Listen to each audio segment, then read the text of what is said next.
okay, Sensei? Can't believe it's come down to this.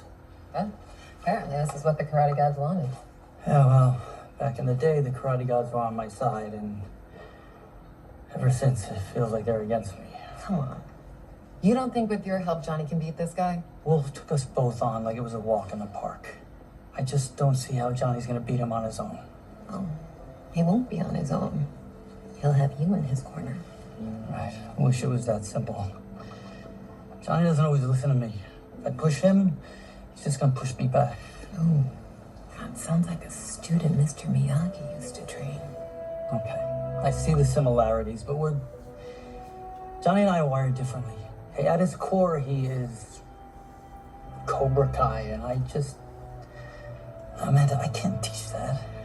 Maybe the best way to help Johnny is not just being his sensei, is to be his friend. Pete brought you back together for a reason. And you know each other's strengths and weaknesses.